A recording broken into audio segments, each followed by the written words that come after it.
यह काव्य रसिक रसीला है और सज्जने मत स्वागे और समझ लेना कि ये बाबा साहब की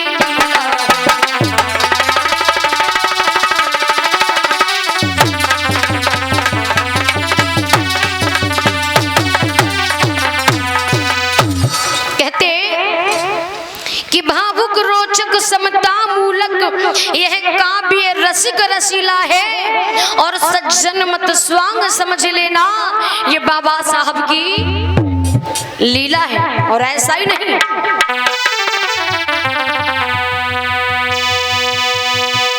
ईश बुद्ध नाम के प्रांगण में और बैठे सुनते सब भाई हैं और बीड़ी सिगरेट और तमाकू की और पीने की सख्त मनाही है।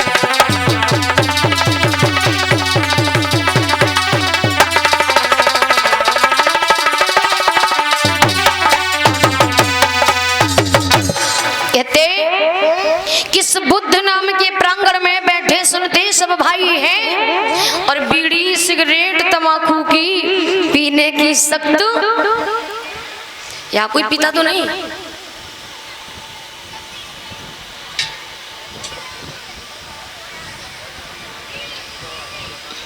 ये तो बौद्धिस्ट लोग है ना,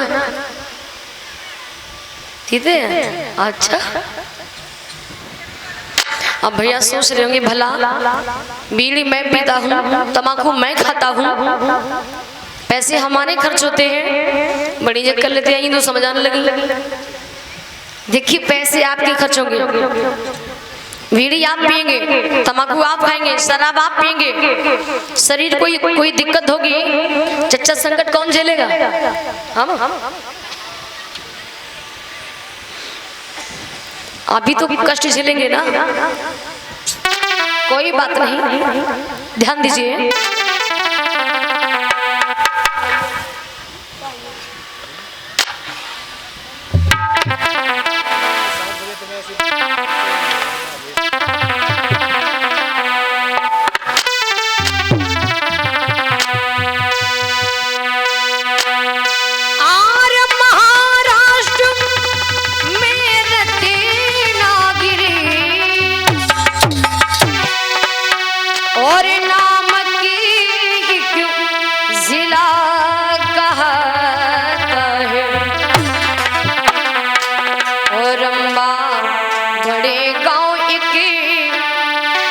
छोटा सा जो जनपद के अंदर आता है,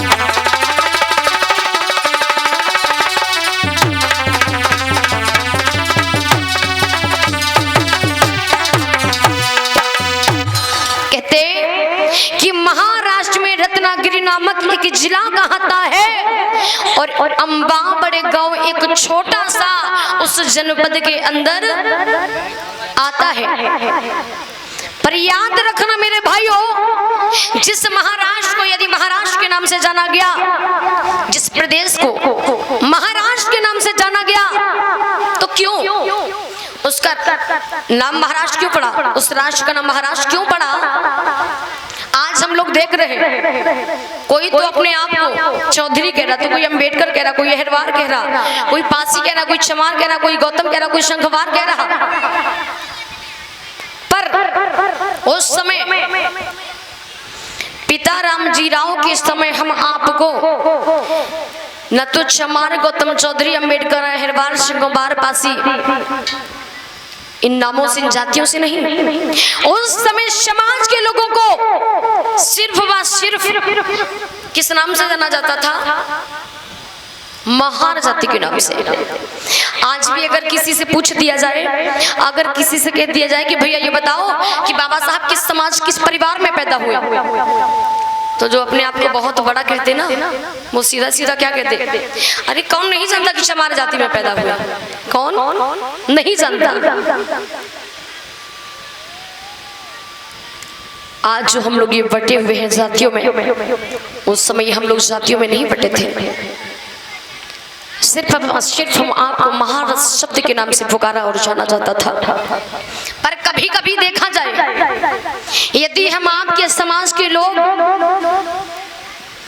किसी भैया के यहाँ जो अपने आप को बहुत बड़ा कहते हैं, बहुत बड़ा उच्च समझते हैं, यदि उन लोगों के दरवाजे पर हम लोग पहुंच जाए, अगर अंदर किसी ने पूछा कि भैया दरवाजे पर कौन आया है, द्वारे कौन आया है, तो लोग पता क्या कहते, अरे भाई उस मोहल्ले के नहीं, वो हरिजन लोग कुछ रहते, वो कुछ हरिजन समाज के लोग आए हैं, ऐसा कह देते ना। क्या जो लोग इस शब्द को यूज करते हैं कि हरिजन समाज के लोग, क्या मैं पूछना चाहूंगी, बताओ यहाँ भी कोई हरिजन है? हाँ, आप भी हरिजन हैं? हाथ उठाए रहे, मतलब सिर हिला रही है। भैया आप में से भी कोई कहे सुनती धुंधी तो है ना, कछु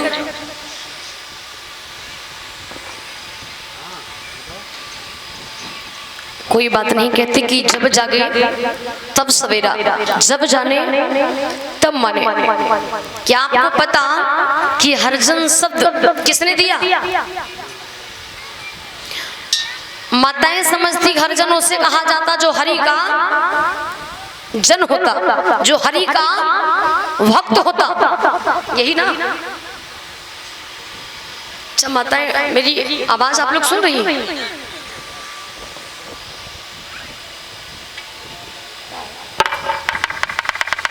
हरिजन उसे नहीं कहा जाता जो हरि का जन होता। सुनिए, ये हरिजन शब्द इस बहुजन समाज के लिए गाली नहीं, महागाली है। आपने कहा कि हाँ,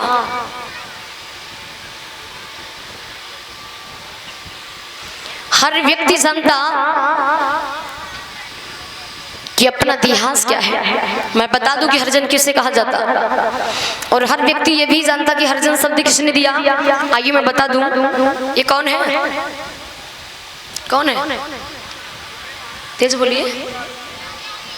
महात्मा गांधी। लोगों ने प्यार में क्या कहते? क्या बात है बाबू। हर व्यक्ति जानता कि जब देश स्वतंत्र हुआ तो गांधी जी का बहुत बड़ा साथ और सहयोग रहा, पर बहुजन समाज का बच्चा बच्चा भी जानता है कि इन्होंने बाबा साहब के साथ अच्छा, लोग इन्हें प्यार में बापू कहते हैं, और जवाहरलाल नेहरू को क्या कहते? चाचा। इनको बापू कहने में कोई दिक्कत नहीं, नेहरू जी को चाचा कहने में कोई दिक्कत नहीं। और कहीं डॉक्टर भीमराव अम्बेडकर की बात आ जाए तो उन्हें हम लोग क्या कहते, लेकिन उन लोगों से बात की जाए तो बाबा कहेंगे, क्योंकि वो तो नाम लेने से ही ऐसा लगता कि बहुत छोटे हो गए। आप नाम लेने से डर रहे, पर मैं कहती कि आप बाबा साहब के बिना एक कदम भी नहीं बढ़ा सकते हैं। लोग गांधी को प्यार में बापू कहते, नेहरू को चाचा कहते, डॉक्टर भीमराव अम्बेडकर को बाबा कहते। और ऐसा ही नहीं, मैं बता देना चाहूंगी मेरे भाइयों, कहते कि चाचा से बड़ा बाप, बाप से बड़ा बाबा, और हमारे बाबा को तो बाबा साहब कहा जाता। अब बताइए भैया, इन दोनों के बाप कौन हुए? कौन हुए? बात अच्छी नहीं लगी? बात अच्छी लगी तो फिर तालियां क्यों नहीं बजाई? जबरदस्ती। तो ध्यान दें, गांधी जी ने ही हरिजन शब्द हम आपके लिए दिया था, और ये भी बता दूं कि हरिजन किन लोगों को कहा जाता। उस समय जब हम लोग बहुत ज्यादा गुलामी की जंजीरों में जकड़े हुए थे, अगर हमारे समाज की बहन बेटी का विवाह होने के बाद यदि उसके कोख से पहला कोई बच्चा पैदा होता था तो लोग जबरदस्ती छीन ले जाते थे। क्यों? क्योंकि पहला बच्चा बड़ा ही होनहार, हष्ट पुष्ट और बलशाली बलधारी हुआ करता था।